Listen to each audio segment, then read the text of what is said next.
fún iṣẹ́ rẹ̀ nínú ayé wa. Ìwọ la gbéga fún oore ọ̀fẹ́ tó fún wa. Ẹ̀mọ́ Ísírẹ́lì, ìwọ ló ní gbogbo ògo lọ́wọ́. Ìwọ la gbéga ní àárọ̀ yìí fún oore gbogbo, fún àánú rẹ gbogbo lórí ayé wa. Ẹ̀mọ́ Ísírẹ́lì, lórúkọ Jésù, Olúwa gbọpẹ́, Olúwa gbà yìn. Ìwọ tó pọ̀ nípa tágbára, ìwọ tó ní gbogbo agbára la fi gbogbo ògo fún. Ní àárọ̀ yìí, Ẹ̀mọ́ Ísírẹ́lì gbọpẹ́, Olúwa gbà yìn. Gbogbo ẹ̀ṣẹ̀, gbogbo ètò ń járe ọ, Olúwa mú kó. Dáríjì bàbá, ní àgbà ńlá fọwọ́ ṣẹ́gun rẹ hàn. Dábìrà Ọlọ́run ńlá, a ó sì yìn ọ́ lógo, a ó gbé ọ ga, a ó sì yìn ọ́ lógo láì lórúkọ Jésù Kristi Olúwa wa. Let us lift our voice and begin to bless the King. Ẹ jẹ́ ká gbé Ọlọ́run ga láàárọ̀ yìí. Ẹ jẹ́ ká yìn Jésù fún oore ọ̀fẹ́ tá a rí gbà o. Let us begin to exalt the Lord for the grace that we have received before the Lord. Ẹ ká dúpẹ́ fún oore ọ̀fẹ́ ńlá èyí tí Ọlọ́run fún wa. Let's thank him, let's appreciate him. Ẹ ká gbé Ọlọ́run ga fún agbára rẹ̀. Olúwa ṣeun, Olúwa ṣeun, oore rẹ̀ pọ̀ lórí ayé wa. Olúwa ṣeun fún àánú rẹ̀ tó pọ̀ bí iyanrìn. Let's lift our voice and begin to bless the Lord. Ẹ ká gbé ohùn wa sókè sí Ọlọ́run yìí for what he has done for us, fún ohun tó ti ṣe fún wa, and for what he will do, fún ohun tí ó ṣe. Ẹ ká gbé Ọlọ́run ga ká yìn fún oore ọ̀fẹ́ rẹ̀. Jésù ṣe, ọba tó kún nípa tágbára ó máa ṣe o. Let's lift our voice and give God the praise. Ẹ ká gbé ohùn wa sókè láàárọ̀ yìí. Olúwa ṣeun fún iṣẹ́ rẹ lórí ayé mi, fún ọ̀nà gbogbo. Let's lift our voice, bless him. Ẹ ká gbé ohùn wa sókè ká yìn Ọlọ́run. Let's thank him, let's give that honor to him. You are worthy, O God, invisible God that works a miracle. Ọba tó jẹ́ ìyanu fún wa, ọba tó jẹ́ agbára fún wa. Jésù ṣeun. Lift a voice in praise to the King. Ẹ ká gbé ohùn wa sókè sí Ọlọ́run yìí, sí ọba àwọn ọba, onífẹ̀ẹ́ jùlọ. Jésù ṣeun, dúpẹ́ lọ́wọ́ Ọlọ́run. Jésù ṣe, ẹ ká fi ìyìn fún Jésù yìí. Let's lift our voice before the Lord. Let's thank him for what God is planning for our life. Let's appreciate him for that good thought of him. Ẹ ká dúpẹ́ lọ́wọ́ Ọlọ́run fún ètò rere tó ní fún ọ. Let's thank him. Let's give God the praise. Let's honor the Lord for his good thought towards us. Dúpẹ́ lọ́wọ́ Ọlọ́run fún ètò rere rẹ̀ èyí tó ní fún ayé wa. Let's exalt him. Let's magnify him. Ọba tó ní ètò fún wa.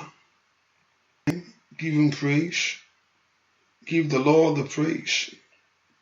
Give Jesus the praise. Ẹ ká yìn Jésù yìí. Olúwa ṣeun. Give thanks to him. Bí Ọlọ́run ga lọ́wọ́lọ́wọ́. Thank him for abundance of his grace. Gbé fún oore ọ̀fẹ́ àánú rẹ̀ sẹ́. Ẹ ká gbéga láàárọ̀ yìí. Thank him for the kindness of him. Ẹ ká dúpẹ́ fún àánú rẹ̀ èyí tá a rí gbà. Jésù ṣeun. Dúpẹ́ lọ́wọ́ Ọlọ́run yìí. Olùgbà ló ṣe, Olùgbà ló ṣe, Olùgbà ló ṣe, Olùgbà ló ṣe. Thank him, exalt him, thank him. Ẹ ká gbé Ọlọ́run ga, ẹ ká yìn Jésù yìí. Olúwa ṣeun. Father, I thank you. Ẹ ká yìn. Let everything that have breath praise him. Gbogbo ohun tó ní ẹ̀mí, dúpẹ́ lọ́wọ́ rẹ̀ sẹ́. Thank him for the Lord. Thank him for the blessing. Olúwa ṣeun, Olúwa ṣeun, Olúwa ṣeun. Dúpẹ́ lọ́wọ́ Ọlọ́run yìí. Olúwa ṣeun, Olúwa ṣeun, Olúwa ṣeun. Dúpẹ́ lọ́wọ́ Ọlọ́run. Ó ṣeun o. Bàbá, ó ṣe o. Jésù, Ọlọ́run o.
dúpẹ́ lọ́wọ́ Jésù yìí, lift your voice and give God the praise.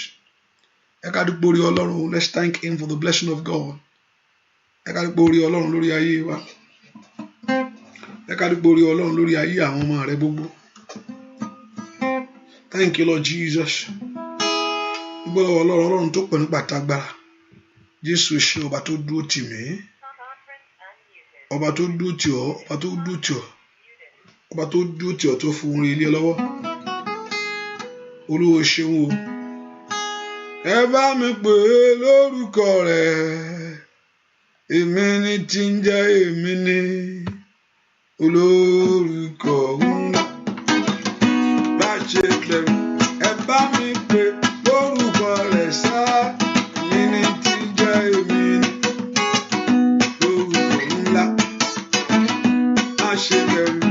Oya olórúkọ ńlá ńlá ńlá ńlá ńlá. Oyigi kábíyèsí tó kárí ayé.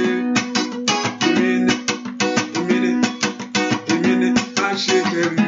Ẹ bá mi pè lórúkọ rẹ̀ sẹ́. Èmi ni tí ń jẹ́ èmi ni. Olórúkọ kábíyèsí. Ẹ bá mi pè lórúkọ rẹ̀. Èmi ni tí ń jẹ́ èmi ni. Èmi ni má ṣe bẹ̀rù. Olórúkọ ńlá ńlá ńlá ńlá ńlá kábíyèsí. Ó yára kábíyèsí. Tó kárí ayé. Èmi ni má ṣe bẹ̀rù. Tó ìbẹ̀rẹ̀. Tó ìbáyèsí. Oyigi agbára. Tó ìbẹ̀rẹ̀. Tó ìbẹ̀rẹ̀. Tó ìbẹ̀rẹ̀. Oyigi Ọlọ́run kìkì agbára. Bàbá tó ìgbà rẹ̀ àwa yọ̀. Ọlọ́run wa àwa ìwà lórí àyàwó ènìyàn. Ọlọ́run àwa yẹ̀ rẹ̀ ọlọ́run wa àwa yọ̀. Ọlọ́run wa ewúyẹ̀ wọ̀ rẹ̀ ìwà lórí wa àwa yọ̀. Ọlọ́run wa àwa yẹ̀ wọ̀ rẹ̀ ìwà lórí wa àwa yọ̀. Ọlọ́run ìyẹ̀ wọ̀ rẹ̀ ìwà lórí wa àwa yọ̀. Ọlọ́run wa ìyẹ̀ wọ̀ rẹ̀ ìwà lórí wa bóyá dúpẹ́ àwa yọ̀. Ọlọ́run ìyẹ̀ wọ̀ rẹ̀ ìwà lórí dúpẹ́ sá ó àwa yọ̀. Ọlọ́run wa ìyẹ̀ wọ̀ rẹ̀ ìwà lórí dúpẹ́ ó àwa yọ̀. Ó ṣé bàbá. Ọlọ́run wa ìyẹ̀ wọ̀ lift up all. Bàbá mi ò wá yọ̀. Ọlọ́run wí ìyẹ̀ wọ̀ rẹ̀ ìwà lórí mo dúpẹ́ sẹ́ àwa yìí. Ó ṣé bàbá mi. Ọlọ́run wa ìyẹ̀ wọ̀ rẹ̀ ìwà lórí wa. Dúpẹ́ lọ́wọ́ Ọlọ́run. Dúpẹ́ lọ́wọ́ Jésù màṣẹ. Dúpẹ́ lọ́wọ́ Jésù màṣẹ. Ó ṣé bàbá. Jésù ṣe. Olúwa màṣẹ. Jésù màṣẹ. Jésù o ṣé o, kábíyèsí o ṣé. Ọlọ́run mo yàn ọ́. Ọlọ́run mo gbé ọ ga. Lift your voice and bless him. Thank him for the journey of your life. Ẹ ká dúpẹ́ fún ìrìn àjò ayé rẹ sẹ́. Thank him that he's always there for you. Ẹ ká dúpẹ́ Ọlọ́run kó wà ń bẹ̀ fún wa. Olúwa mo ṣé. Thank him for the great love. Ẹ ká dúpẹ́ fún àánú rẹ̀ tárí gbàsẹ́. Jésù ṣé. Ọba tó pọ̀ nípa tàgbára. Ọba tó ní gbogbo agbára lọ́wọ́. Mo yìn ọ́ bàbá. Mo yìn ọ́ lórí ayé mi. Mo yìn ọ́ lórí ayé àwọn ọmọ mi. Mo yìn ọ́ lórí ìrìn àjò mi. Somebody lift your voice, bless him. Kéèyàn kankan gbé Ọlọ́run ga kó yìn ín. Ní Ọlọ́run yìí. Ní Jésù ìfòrí ńlá tó ṣe inú ayé rẹ̀. Thank him. In Jesus' name we pray. Let's ask the Lord God of heaven, to cleanse us from our sin. Ẹ ká jẹ́wọ́ ẹ̀ṣẹ̀ wa níwájú rẹ̀. Pé Olúwa mú mọ́ra mi gẹ́gẹ́ bí ẹlẹ́ṣẹ̀ lónìí. I acknowledge myself before you. Dárí àṣírí mi gbogbo yìí. Ask him to forgive every sin. Gbogbo ẹ̀ṣẹ̀ mi gbogbo Olúwa dáríjì. Gbogbo ẹ̀ṣẹ̀ mi gbogbo ẹ jẹ́ ká gbàdúrà ká sọ fún Ọlọ́run. Ọlọ́run gbogbo ẹ̀ṣẹ̀ mi gbogbo ẹ mọ́ dáríjì mi o. Pé Jésù dára kó dárí gbogbo àṣírí yìí. Gbogbo àṣírí mi bàbá Olúwa dáríjì. Gbogbo ẹ̀ṣẹ̀ mi bàbá Olúwa dáríjì. Gbogbo ẹ̀ṣẹ̀ mi bàbá ẹ ká sọ fún Jésù yìí. Gbogbo ẹ̀ṣẹ̀ wa tá a dá níwájú rẹ̀ kí Ọlọ́run kó dáríjì. Ẹ pe orúkọ Jésù. Ask the Lord to forgive every sin. Olúwa fẹ̀jẹ̀ ńlá rẹ wẹ̀ mí. Ẹ̀jẹ̀ ńlá rẹ kó fi wẹ ayé mi. Ask the Lord that the blood of Jesus Christ to wash you. Olúwa fẹ̀jẹ̀ rẹ wẹ̀ mí. Lọ́wọ́lọ́wọ́ báyìí ẹ ká béèrè fún ẹ̀jẹ̀ náà. Ẹ̀jẹ̀ Jésù tí ń ra ayé ẹni padà. The blood of Jesus Christ that redeems. Ẹ̀jẹ̀ Jésù tí ń tú ayé ẹni ṣe. Olúwa dà lé mi lórí lónìí. Olúwa dẹ̀jẹ̀ lé mi lórí. Olúwa dẹ̀jẹ̀ lé mi lórí. Ask the Lord to cover your life with his blood. Olúwa dẹ̀jẹ̀ lé mi lórí. Ẹ̀jẹ̀ Jésù yí ayé mi ká. Ẹ̀jẹ̀ Jésù yí ayé ọmọ mi ká. Ẹ ká béèrè fún ẹ̀jẹ̀ náà. Ẹ̀jẹ̀ náà tí kó mú ìtura bá ayé rẹ̀. Kí ẹ̀jẹ̀ náà kó fún ọ ní orí ọ̀fẹ́ ńlá. Ẹ pe orúkọ Jésù. Ẹ̀jẹ̀ Jésù máa bọ̀ lórí mi lónìí. Mo lọ́n lanu kó gbàdúrà. Olúwa fẹ̀jẹ̀ rẹ̀ yí ayé mi ká. Let the blood of Jesus Christ wash you. Purify your heart. Ẹ̀jẹ̀ Jésù kó yí ayé rẹ̀ ká. Mo lọ́n lanu kó gbàdúrà sẹ́. Olúwa fẹ̀jẹ̀ yí mi ká lónìí. Ẹ̀jẹ̀ Jésù fi wẹ̀ mí. Olúwa fẹ̀jẹ̀ rẹ̀ wẹ̀ mí. Then plead the blood of Jesus Christ over your life. Bẹ̀rẹ̀ fún ẹ̀jẹ̀ náà. Ẹ̀jẹ̀ ọ̀dọ́-àgùntàn. Olúwa fẹ̀jẹ̀ rẹ̀ wẹ̀ mí. Ẹ̀jẹ̀ Jésù wẹ̀ mí. Kó wẹ̀ gbogbo àbàwọ́n. To wash your life. Kó wẹ̀ gbogbo ègún àtèpè kúrò lórí ayé rẹ̀. Kàlìmàsá tàlímọ́wá. Orúkọ Jésù. Olúwa dẹ̀jẹ̀ the blood of Jesus Christ. Kó wẹ̀ gbogbo ègún àti èpè kúrò. Ní orúkọ kó wẹ̀ gbogbo ọ̀rọ̀ àfọ̀ṣẹ́. Gbogbo ọ̀rọ̀ òdì. Èyí tá a sọ sí ayé ẹni. Kàkálìmàkásàdé. Ẹ̀jẹ̀ Jésù wẹ̀ gbogbo ọ̀rọ̀ tó yàtọ̀ sí ọ̀rọ̀ Ọlọ́run. Ní orúkọ Jésù. Olúwa fẹ̀jẹ̀ rẹ̀ wẹ̀ iṣẹ́ mi lónìí. Ó yá. Ní orúkọ Jésù. Gbogbo tó ń bẹ lórí iṣẹ́ rẹ̀. Èyí tí òjò dàgbà. Olúwa fẹ̀jẹ̀ rẹ̀ wẹ̀ ayé mi ní ọdún yìí. Lánà kó gbàdúrà. Orúkọ Jésù sẹ́. Ẹ̀jẹ̀ Jésù wẹ̀ ayé mi. I plead the blood of Jesus Christ. Mo béèrè fún ẹ̀jẹ̀ náà. Ní orúkọ Jésù. Ayé mi béèrè fún ẹ̀jẹ̀ náà. Ní orúkọ Jésù. Ayé ọmọ mi béèrè fún ẹ̀jẹ̀ náà. Orúkọ Jésù. Orúkọ Jésù dáadáa. Ẹ̀jẹ̀ Jésù wẹ̀ ayé mi. Ẹ̀jẹ̀ the blood of Jesus Christ. Ó yẹ kó wẹ̀ ayé ọmọ mi gbogbo. Béèrè fún ẹ̀jẹ̀ náà. Olúwa mo fẹ́ ẹ̀jẹ̀ rẹ̀. Ẹ̀jẹ̀ Jésù. Ẹ̀jẹ̀ Jésù. Ẹ̀jẹ̀ Jésù. Ó ro tẹ̀jẹ̀ rẹ̀. Alágbára. Ro tẹ̀jẹ̀ rẹ̀. Jésù mi. Ọba mi má gbà mí lọ́wọ́ ogun èṣù. Tẹ̀jẹ̀ rẹ̀ ní kóró. Ro tẹ̀jẹ̀ rẹ̀. Alágbára.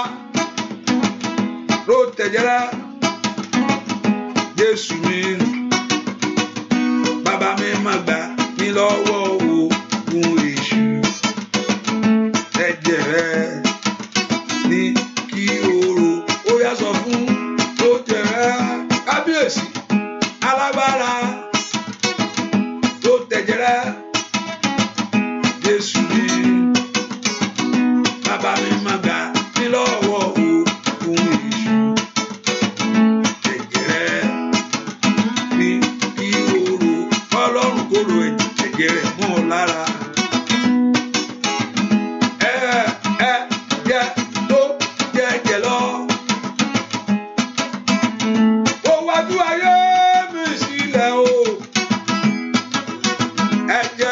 ṣàn ní Káfárì, ó yá ó wá tú mi sílẹ̀. Ẹ̀jẹ̀ Jésù, ẹ̀jẹ̀ tó jẹ̀jẹ̀ lọ, ó yá ó wá tú ayé mi sílẹ̀ o. Ẹ̀jẹ̀ tó ṣàn ní Káfárì, ó wá tú mi sílẹ̀. Ẹ̀jẹ̀ Jésù kó tú ayé rẹ̀ sílẹ̀ lọ́wọ́ ogun, lọ́wọ́ ìṣòro, lọ́wọ́ agbára kágbára ṣẹ́, lọ́wọ́ ìpàkípà, lọ́wọ́ ètekéte. Ẹ̀jẹ̀ tó jẹ̀jẹ̀ lọ, ó wá tú ayé mi sílẹ̀ o. Ẹ̀jẹ̀ tó ṣàn ní Káfárì, ó wá tú mi sílẹ̀, ó wá tú mi sílẹ̀, ó wá tú ọ sílẹ̀ sẹ́, ó wá tú mi sílẹ̀ lọ́wọ́ àìrọ́mọbí, ó wá tú, ó yá kó tú ayé mi sílẹ̀, ó wá tú.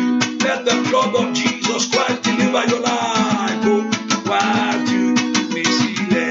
Ẹ̀jẹ̀ Jésù kó tú ọ sílẹ̀ sẹ́, ó wá tú mi sílẹ̀, ó yá lórí ọmọ, lórí aya, ó wá tú mi sílẹ̀, ó yá kó òmìnira, ó yá pé Jésù, ẹ̀jẹ̀ Jésù, ẹ̀jẹ̀ Jésù, ó ṣàn lórí ayé rẹ̀, ayé máa ṣáìdà.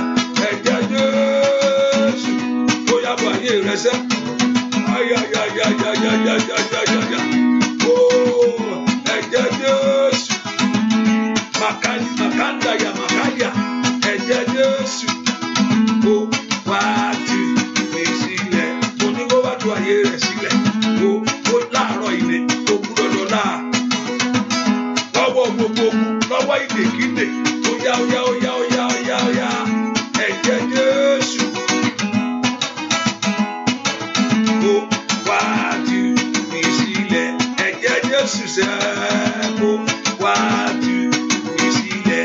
Ẹ̀jẹ̀ Jésù kó fọ̀rẹ̀ jáde, ó wá tú, ó yá. Ẹ̀jẹ̀ Jésù kó ṣe ìdáná, ó wá tú mi sílẹ̀. Ẹ porúkọ Jésù, ẹ̀jẹ̀ Jésù ṣe fẹ́ wí ayé mi láwẹ̀ mọ́. Gbogbo àpá òkùnkùn lára mi, every mark of darkness in my life, gbogbo tí ọ̀tá ti fi àpá sí mi lára, ẹ̀jẹ̀ Jésù parẹ́. Gbogbo àpá òkùnkùn ní ara mi, gbogbo àpá ìdánimọ̀ fún ibi láyé, orí mi ò gbúdọ̀ burú, tèmi ò gbúdọ̀ bàjẹ́ ní ọdún yìí. Ẹ̀jẹ̀ Jésù wẹ gbogbo àpá òkùnkùn kúrò. Kókó Jésù, every mark of evil one. Ẹ̀jẹ̀ Jésù, ẹ̀jẹ̀ rẹ̀ ló wò mí sàn. Ẹ̀jẹ̀ rẹ̀ ló wò mí sàn. Ẹ̀jẹ̀ rẹ̀ ló wò. Ẹ̀jẹ̀ rẹ̀ ló wò. Ẹ̀jẹ̀ rẹ̀ ló wò mí sàn. Ẹ̀jẹ̀ rẹ̀ ló ń gbà mí là. Ẹ̀jẹ̀ rẹ̀ ló ń gbà mí là. Ẹ̀jẹ̀ rẹ̀ ló ń wò. Ẹ̀jẹ̀ rẹ̀ ló ń wò. Ẹ̀jẹ̀ rẹ̀ ló ń gbà mí là. Ẹ̀jẹ̀ rẹ̀ ló ń wò mí sàn. Lift your voice. Ẹ̀jẹ̀ rẹ̀ ló ń wò mí sàn. Ẹ̀jẹ̀ Jésù, ẹ̀jẹ̀ rẹ̀ ló ń wò.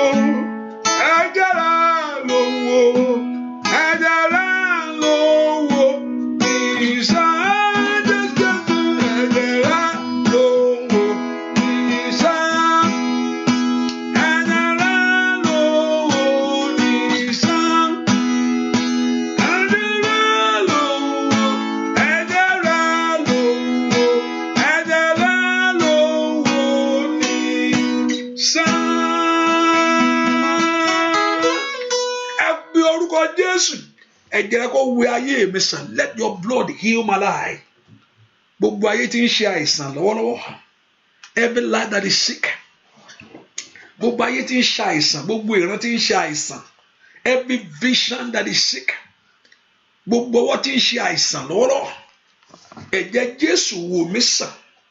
Mo fẹ́ kó béèrè fún ìwòsàn yẹn. I want to ask for that healing in 2021. Mo fẹ́ kí ìwòsàn rẹ ní gbogbo ọ̀nà kó fara. Olúwa wò mí sàn. Ẹ̀jẹ̀ Jésù wò ayé mi sàn. Let the blood of Jesus Christ heal your life. Let your life be healed by the blood. Kí ẹ̀jẹ̀ Jésù kó wò iṣẹ́ rẹ sàn. Mọ́lá ńlá kó gbàdúrà.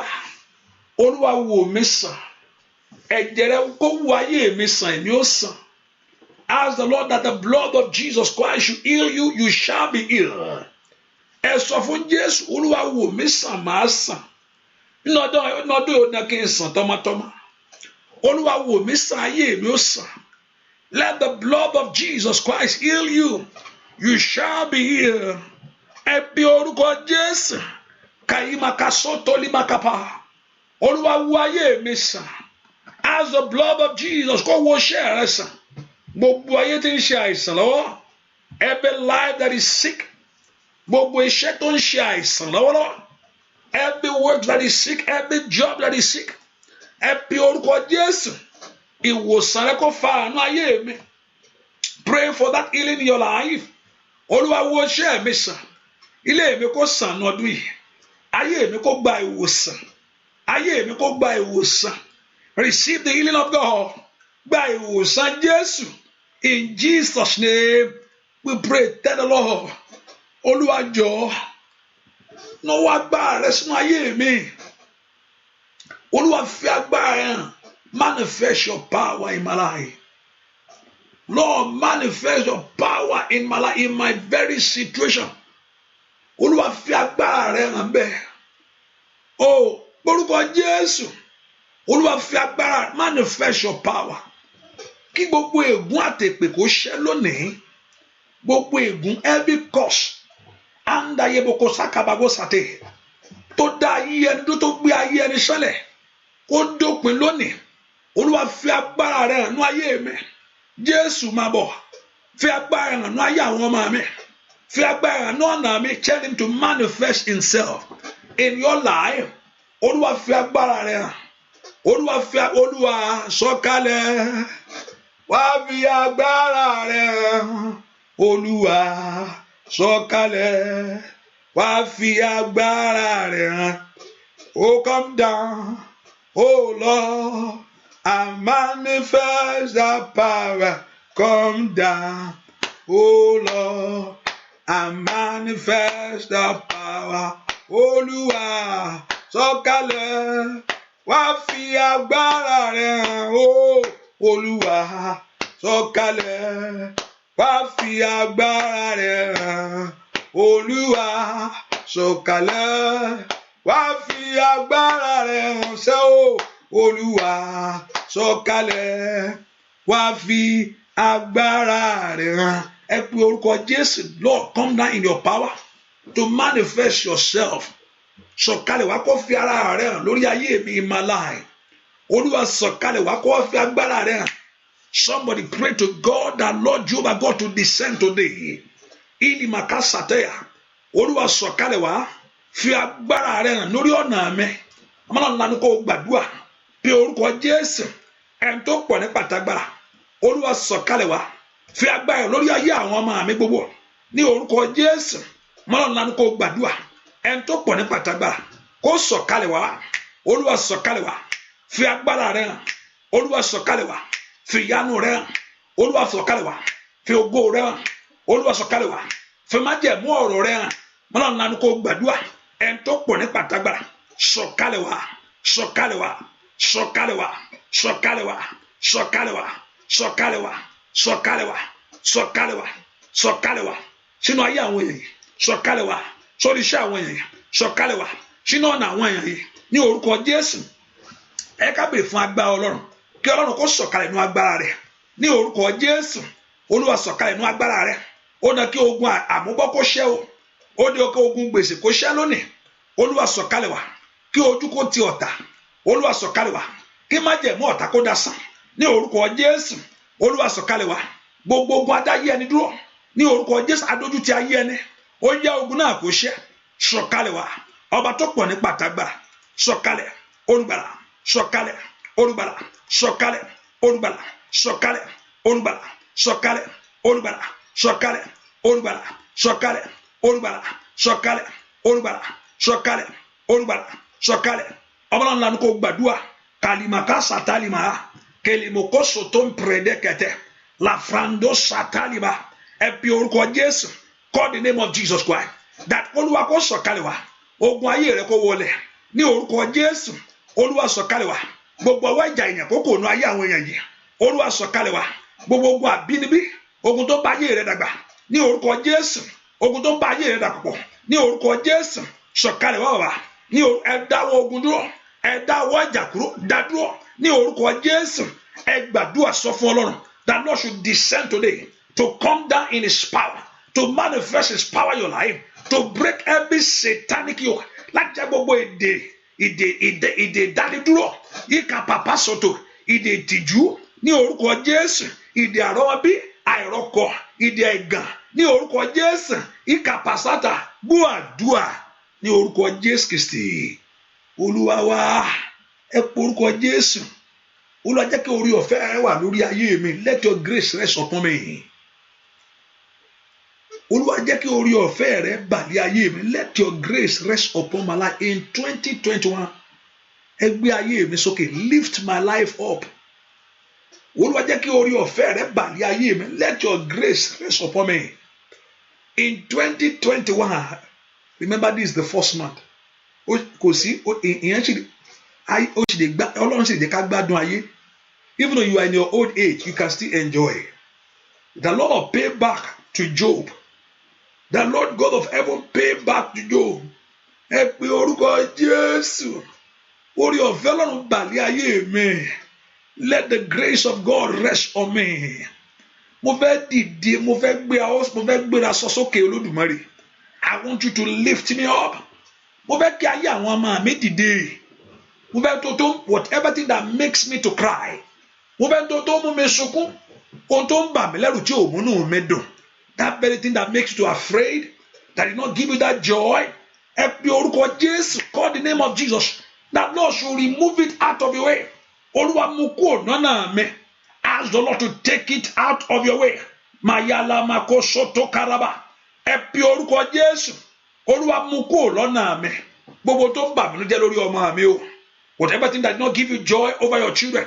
Ohun tí ò jẹ́ kí ayọ̀ mi kún lórílẹ̀-èdè yìí. Whatever thing that did not give you that joy in that land. Olúwa mú kúrò.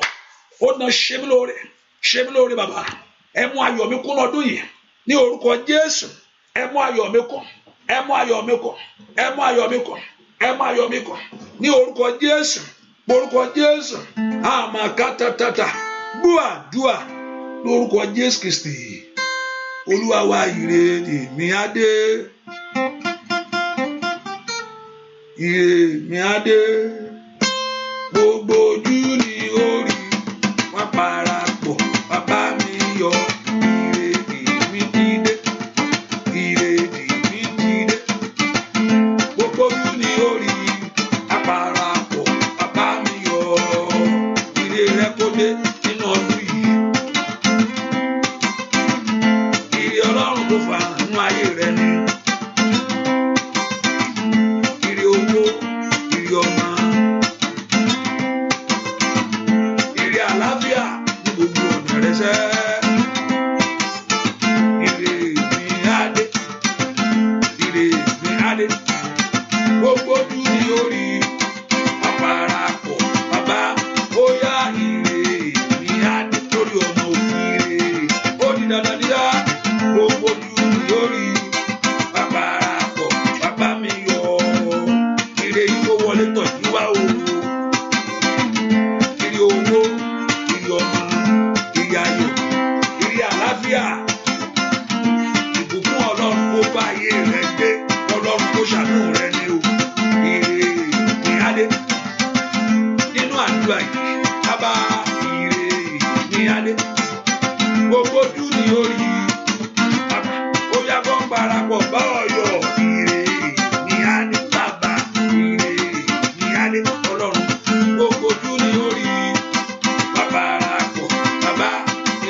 gbàdúrà sọ fún Ọlọ́run ọ̀nà mi síbi ire là fún mi. My way to my blessing open for me today. Ọ̀nà ògbúdọ̀ dí mọ́ mi láti débẹ̀. Ẹ pe orúkọ Jésù, my way to my place of fulfilment in life. Ọ̀nà mi síbi àṣeyọrí open for me today. Ìwọ ilẹ̀kùn mi síbi ògo mi ṣí fún mi. Gbogbo alágbára tó lóun ó tì pa tó wò ní jẹ́ kí n rí sí. Gbogbo ipá tó ní mi ní gbàbẹ̀ kọjá. Every power that don't want you to have access to it.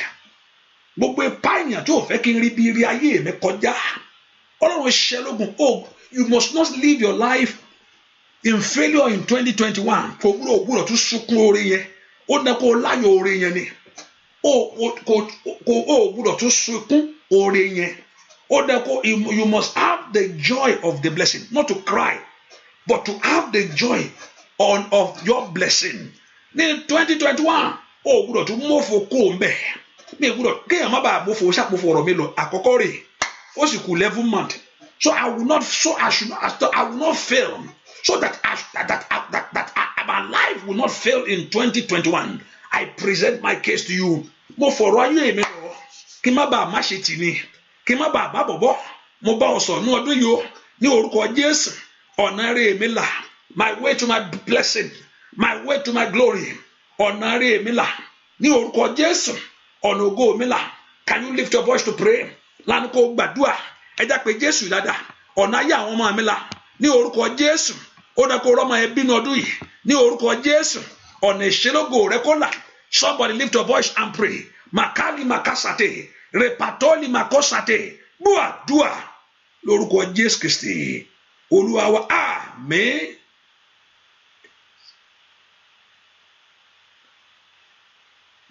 Somebody say we cannot see, we cannot hear you. I don't understand. We cannot see or hear you. Oh, you can't see me or hear me. Is that what you're saying? We cannot see or hear you. So you cannot hear. Thank you. Okay. Bobby, you can't hear me. Let me see. Let me see. Is that what you say?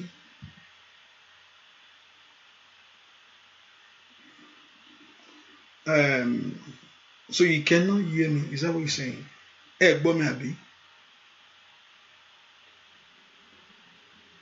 Okay. YouTube is good. The YouTube is good. What about your Facebook? What about those? I think those on Showers of Blessing you can hear me. Can you hear me? Please let me know. Somebody say you cannot hear me. And you cannot see me. Okay, I don't know. We can hear you. Okay. Now it is good now. Okay. Okay. We can hear you. Okay. Thank you. You are loud and clear. Loud and clear. 10-4. Okay. Praise the Lord. Hallelujah. Ẹ pe orúkọ Jésù. Olúwa ṣí ilẹ̀kùn orí mi fún mi. You need ọwọ́ Ọlọ́run ló wà. It's in the hand of God. Let the doors of my miracle open unto me in 2021. Ilẹ̀kùn orí mi ṣí fún mi ní ọdún. Mo fẹ́ gbàbẹ̀ kọjá. Gbogbo ipá èèyàn tó ní kò sí ọ̀nà fún mi. Ẹlẹ́mìí àti pé mi kú ṣẹ́ anybody. Èèyàn ní ìdíkà láti ṣẹ̀ wọ́n. Ṣẹ̀ wọ́n lọ́ fi wọ́n rí ògo lásán tán rí. Ògo ó máa mú ọ̀tá bínú. Kò yẹ pé èèyàn ṣẹ̀ mo ṣe wọ́n lẹ́yìn tí mo ṣẹ̀. Ṣẹ̀ anybody. Ológo lórí ni. You carry glory. There's no need for you to offend them. No. Because there's glory in your life. Joseph ò ṣàwọn ọmọ ẹ̀yìn ò ṣàwọn brother. Never offended them because of the glory of God in his life. David ò ṣẹ̀ Sọ́ọ̀lù kí Sọ́ọ̀lù tó gbógun tì í. Orógo ni arógo bínú rẹ̀. Arógo bínú ayé ọmọ rẹ̀. Arógo bá ògo jà. Ẹni tó rógo tó ń bó ògo rẹ̀ jà. Ẹni tó wẹ̀ pé ọmọ ẹ̀ náà dẹ̀ yọ ọmọ ẹ̀ ayọ̀ màmá inú yàṣà. Màmá má dẹ̀ kúrò nínú ìyàjọ kan tó rọ́mọ ẹ̀ tó lọ sí school. Ọmọ ẹ̀ ń ṣe course tó dáa. Ẹ pé o ti rí future ọmọ pé àwọn náà màmá ẹ̀ láìpẹ́ yìí. A máa gbádùn. A máa mọ̀ kẹ́ẹ̀kẹ́. N kò fẹ́ gbógun tì ọ́. Arógo bògo jẹ́. Arógo bá ògo jà ní ayé mi o. Ẹni tó fẹ́ kí n débi ìsinmi mi. Ẹni tó fẹ́ kí n wọ bí ìsinmi lọ.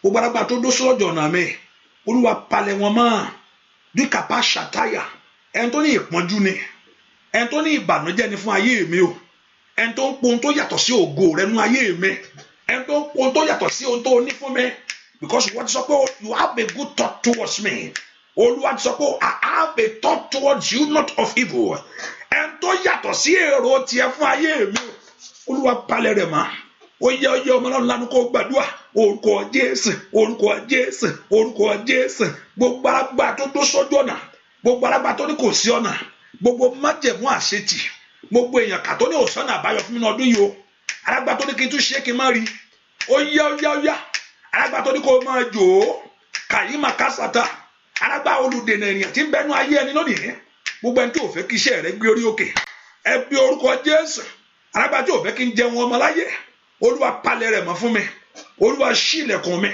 open my doors ẹ ṣí ilẹ̀kùn ayé mi fún orí rẹ̀ open my doors for great things ẹ ṣí ilẹ̀kùn ayé àwọn ọmọ mi fún orí rẹ̀ orúkọ Jésù ní ọdún yìí ní orúkọ Jésù ó dà kí n rí mú this year you must prosper this year the Lord must bless you this year God of heaven must favour you you must overtake and recover your own ó dà kó gbádùn Ọlọ́run ní ọdún yìí o ní orúkọ Jésù ire mi máa bọ̀ wá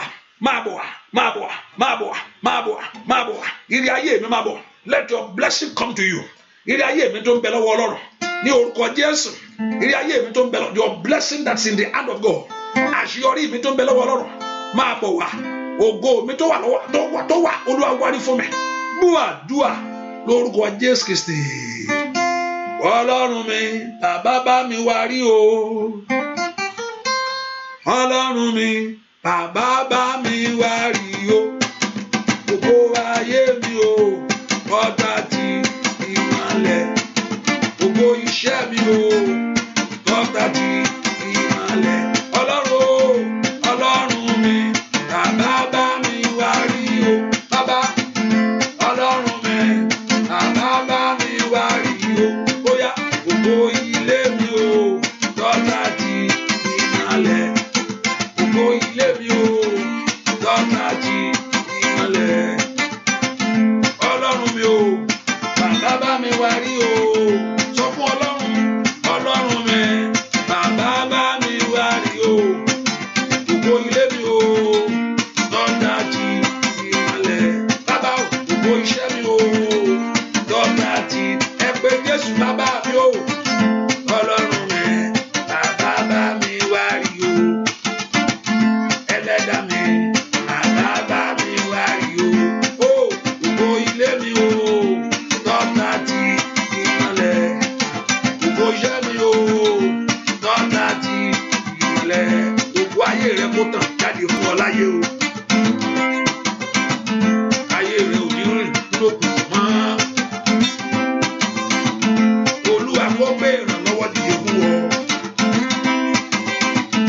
òjò àánú kó rọ̀ sí ọ lórí kápákápá sátòdò òjò àánú kó rọ̀ sí ayé rẹ lórí o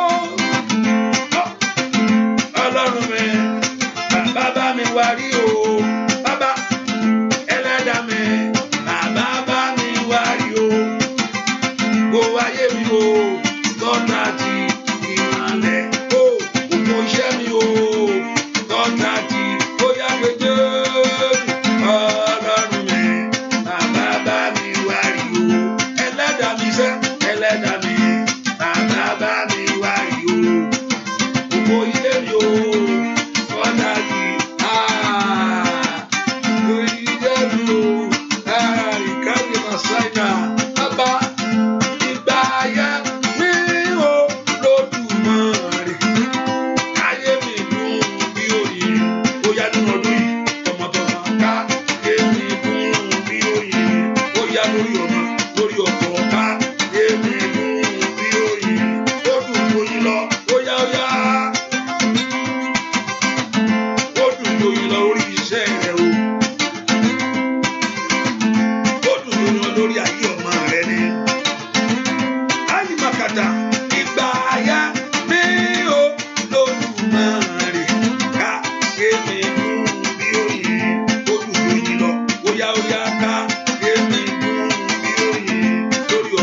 Olúwa kó wọ̀ láṣọ yìí ògo. Ìrì ọ̀wẹ̀ sá, Olúwa kó wọ̀ láṣọ yìí ògo. Ìnànànànànà, Olúwa kó wọ̀ láṣọ yìí ògo. That Lord you are going to clothe your life to glory. Oya oya, èmi dùn bí oyin nínú ọdún yìí, nínú oṣù ìyá, èmi dùn bí oyin nínú àdúrà yìí, Ọlọ́run mi. Àlìyá màkáyàbá nínú àdúrà yìí, Ọlọ́run mi. Ìgbà ayá ní Olódùmarè, èmi dùn bí oyin. Kàyémi dùn bí oyin. Kàyémi dùn bí oyin ooo. Kàyémi dùn bí oyin bàbá. Kàyémi dùn bí oyin ooo. Káyé rẹ dùn bí èsì. Káyé rẹ dùn ju oyin lọ́sẹ̀. Kàyémi dùn bí oyin. Ẹnìkan Olúwa yóò paṣọ ọrùn rẹ dà. Àmín. Sàmìládà. Olúwa yóò pa aṣọ ọrùn rẹ dà. Àmín. The Lord will change the cloth upon you. Mo pa ní àṣẹ. Àmì ìdánimọ̀ fún rere pé ìwọ ló kàn. Ní orúkọ Jésù, ọ̀run kó fún ọ lónìí. Àmín. Gbogbo aṣọ tí ayé wọ̀ ọ́, gbogbo aṣọ ìtìjú, èyí tí ayé ẹni tí ń gbé kiri látijọ́ yìí, gbogbo aṣọ ẹ̀gàn, every cloth of shame, gbogbo aṣọ ìdánimọ̀ fún àṣetì, ní orúkọ Jésù, ọ̀run kó bọ́. Àmín. O ṣàmì dáadáa, kàìlìmà kú sàtẹ́lì mọ̀kànbá. Ní orúkọ Jésù, gbogbo aṣọ tí ayé ń wọ ayé ẹni, every cloth, èyí tí ò yá ayé ẹ, mà ìlìmà ká sàtẹ́, aṣọ náà tí ò yá ayé ẹni, èyí tí ayé ń wọ̀ kiri, aṣọ àkísà, aṣọ ẹ̀gàn, ní orúkọ Jésù, ọ̀run bọ́ dànù. Àmín. Olúwa fi jóná. Àmín. Ṣàmì dáadáa, mo ní ọ̀run bọ́ dànù. Àmín.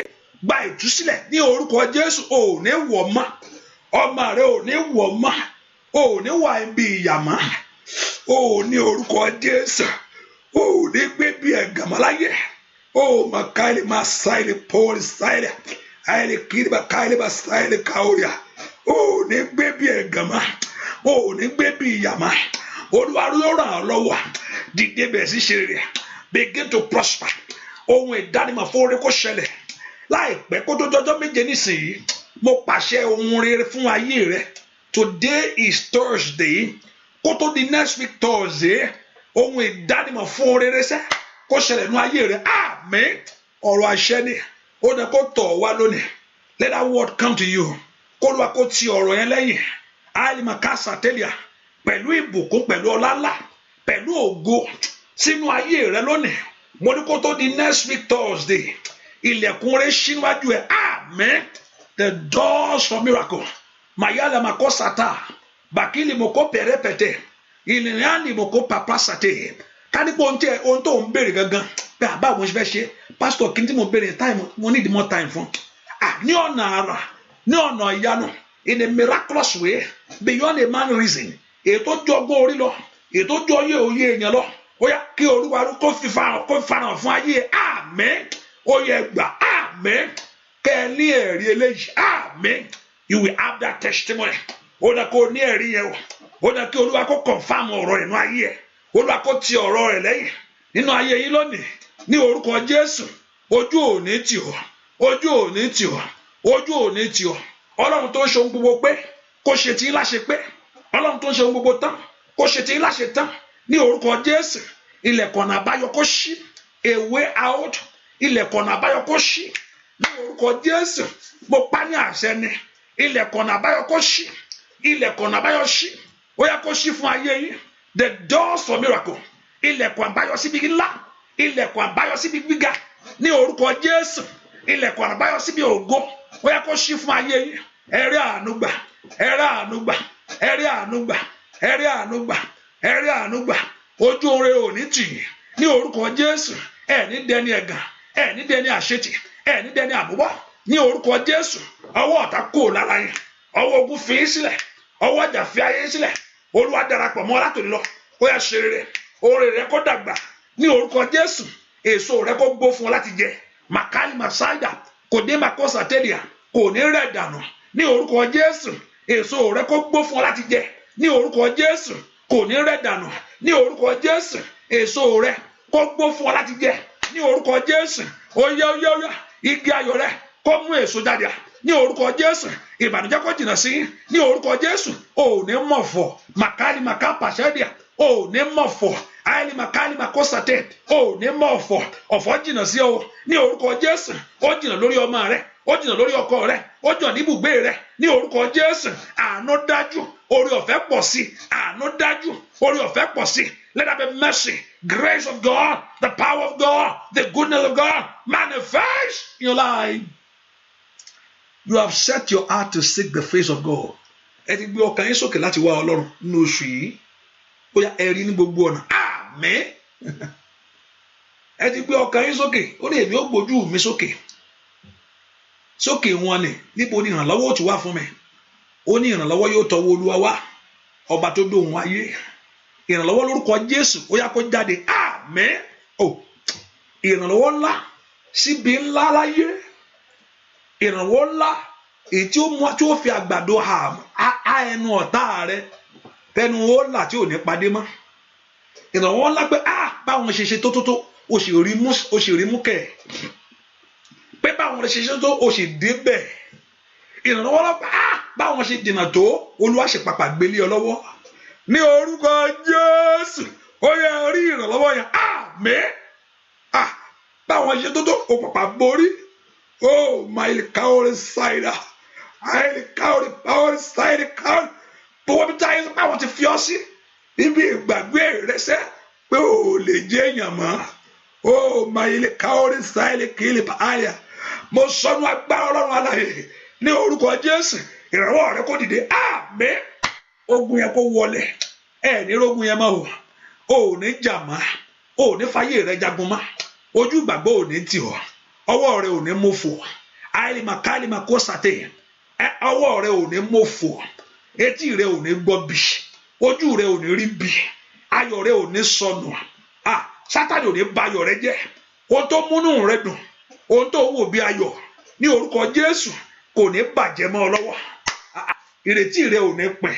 The Lord Jehovah God will help you. You will see the Lord. The Lord will open your womb. Olúwa yóò ṣínú rẹ wàá rọmọ bí wàá rọmọ yẹn gbẹjọ wàá dọlọ́mà lábẹ́ bó ti wẹ̀ kó rí ní orúkọ torí pé Ọlọ́run ṣẹ̀dẹ̀ pé wọ́n bí ẹ. You are born, they gave back to you. Ẹ̀yin náà rọmọ bí wọ́n bí ẹ̀yin náà ni májẹ̀mú àṣẹ ló bà lé màmá ìtàn fèrè yín bí ní orúkọ Jésù agbára àṣẹ náà kó bà lé ìwọ náà ẹ gba agbára yẹn receive that power agbára tí yàn fi ń bí ní orúkọ Jésù agbára tí yàn fi ń pọ̀ sí ní orúkọ Jésù agbára tí yàn fi ń dàgbà fún rere kó bàdé ayé yẹn ojú òní tìyín nínú eléyìí ẹ̀rì tí yín ṣe nínú eléyìí ẹ̀rì tí yín mú nínú eléyìí ẹ̀rì tí yín gbà ẹ̀ lẹ́nu ọpẹ́ kẹ́gbẹ́ Olúwa ti sọ ọpẹ́ yín kó pọ̀ wájú ẹ̀. There shall be a result in 2021 for you. There will be a result, a great one in a great place, a result in a great one in a great place. Wíwá yín lásán, wíwá yín ní àárọ̀, ní alẹ́ níwájú Olúwa kó ní àmì oore fún yín. Àmín. Ẹ ní gbàgbànú àdúrà. You're coming day and night lifting your voice before the Lord. Lifting your voice before King of Kings.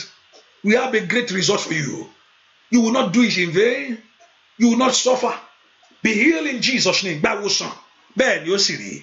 In Jesus' name we pray. Amen. Get your request before the Lord. Ẹ mú ẹ̀bẹ̀ yín. Ọlọ́run ẹ̀bẹ̀ mi rè. This is my request.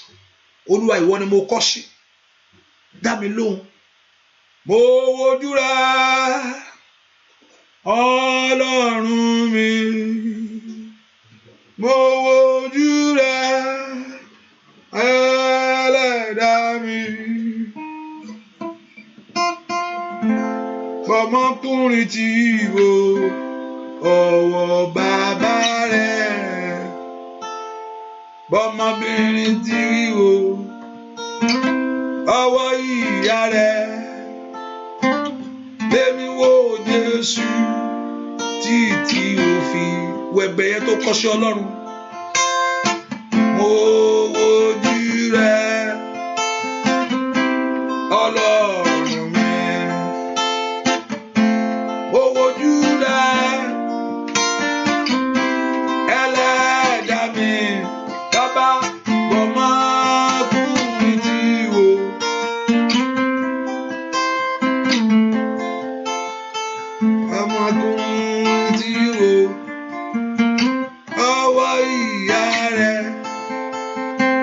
ayọ̀ rẹ yóò pọ̀ sí lórúkọ Jésù. Ìlérí rẹ̀ fún ọ o.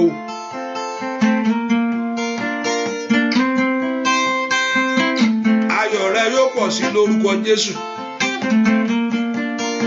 Ìlérí rẹ̀ ni fún ọ̀sẹ̀. Bàmá fún ní ti o. Ọwọ́ bàbá rẹ̀. Bàmá mi ní ti o. Ọwọ́ ìyá rẹ̀. Lémi wò Jésù títí o fi dá mi lọ́lá. Ẹ porúkọ Jésù, ẹ̀bẹ̀ mi rèé Ọlọ́run níwájú rẹ sẹ́. Ọlọ́run tí ohun gbogbo wà lọ́wọ́ rẹ̀, ó sọ fún mi pé mi lè rí gbà bó ṣe pé òfin fún mi. Ìdí tí mo fi fọ̀rọ̀ yìí, mo fi kọ lẹ́tà yìí sí ọ rèé. That's why I put this my request before you. Àánú fọ̀hún fún mi sẹ́. Ayọ̀ yín kó pọ̀ lórí ẹ̀ o.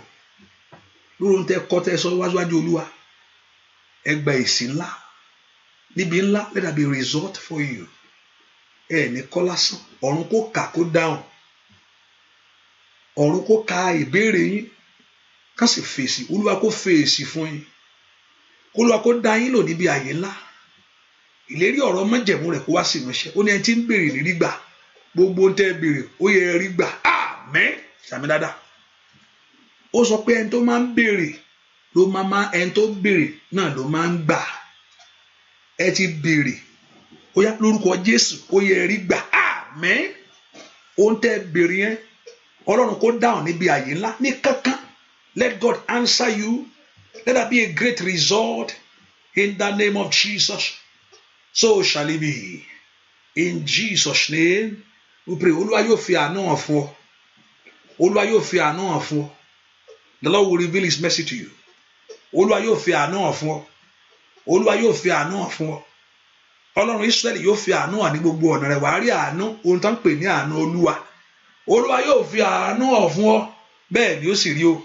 In Jesus' name we pray. Amen. Get that oil and òróró yín sókè. Ọlọ́run òróró mi rèé. This is my oil, God. We just need a touch of you. Ohun tá a fẹ́ ni ìfọwọ́kàn rẹ. Anytime let these people apply it. Jẹ́ kí ìyanu Olúwa ti ọ̀rọ̀ ẹlẹ́yìn kí ìyanu kó tẹ̀lé. Òróró èkó wòsàn kó mú lára dá. Òróró èkó tú sílẹ̀ kó já gbogbo èdè. Owó bí tẹ bá fi sí lórúkọ Jésù ìyanu kó farahàn. Kí Ọlọ́run kó ti ọ̀rọ̀ rẹ̀ lẹ́yìn lórí òróró yìí. Let that be a great result for you. Ìyanu kó farahàn, ojú òní tì yín. Bẹ́ẹ̀ ni ó sì rí o. Ẹ gbé sí ayọ̀. Ibi tẹ́ ti ń rí etí Olúwa fún èsì. There shall be good news. Ibi tẹ́ ti ń rí etí Olúwa fún ìrànlọ́wọ́. Olúwa yóò ràn yín lọ́wọ́. Ibi tẹ́ ti ń wo ojú Olúwa fún ìyanu. Ọlọ́run yóò fún yín ní ìyanu.